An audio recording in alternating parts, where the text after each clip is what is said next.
had two hearings this past week.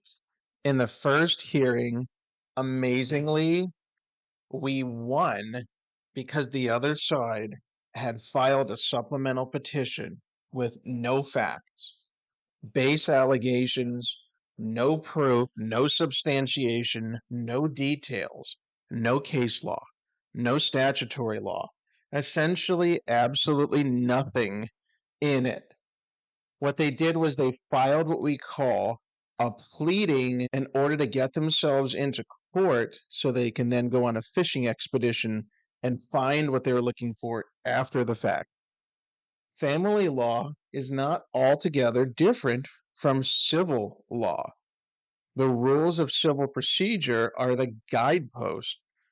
They are the guidepost for the Florida family law rules of procedure, which directly mirror them both in numerical analysis and presentation, as well as in language with certain additions and certain exceptions. To that extent, if you're going to file a supplemental petition asking for any kind of relief, whether it's for child support modification, modification of a parenting plan, whatever it may be, if you are going to file a supplemental petition, you ought to consider having the goods first rather than seeking them later. If this issue is something as big as time sharing or alimony or child support, you should have some evidence to begin with rather than making allegations that are unsubstantiated. Now, some people become overly confident at these hearings because the general standard, though it is an extraordinary burden to overcome to change time sharing or alimony, although the child support standard is far less because of statutory guidelines and the percentages involved and the fluctuating salaries we all endure. Nonetheless, if you are going to file, you don't have to prove your case, but you at least have to allege certain things that would convince a court that you have factual evidence that could potentially support a claim for relief. Not simply that you want relief and that you will say whatever it takes to get in the court, whether it is true or not. If you have pictures of an affair, maybe you ought to mention that you have pictures of an affair.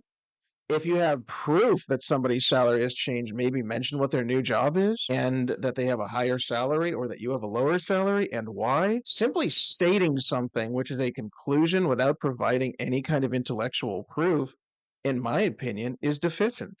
It does not belong back in the court.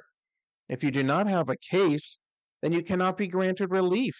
If you cannot state a short claim for relief and why it should be granted and have any kind of furnishment of facts, evidence, allegations that could potentially lead the trier effect, i.e. the judge could believe that your case should be modified, then perhaps you should not file it. And in my opinion, attorney fees should be awarded against the person that files something that has nothing to it whatsoever, as that costs everybody money and wastes the court's valuable time.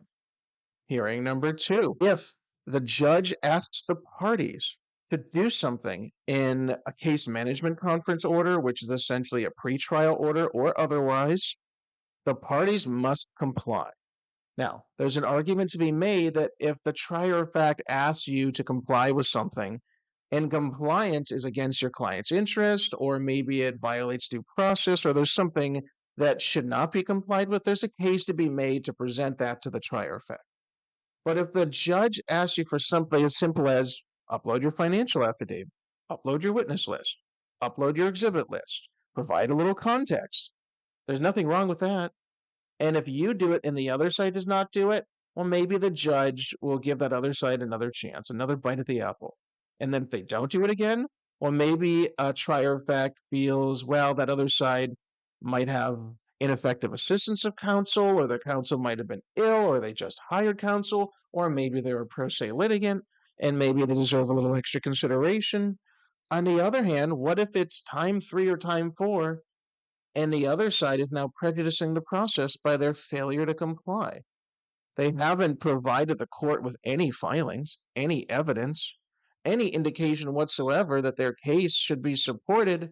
And at that point, if you are violating a court order or you're not complying with a court's order, although those two things might be the same in many cases, then perhaps it's time for the trier of fact to say one side is going to receive the relief they are seeking, especially if that relief is not unfair and that relief is already reasonable to begin with.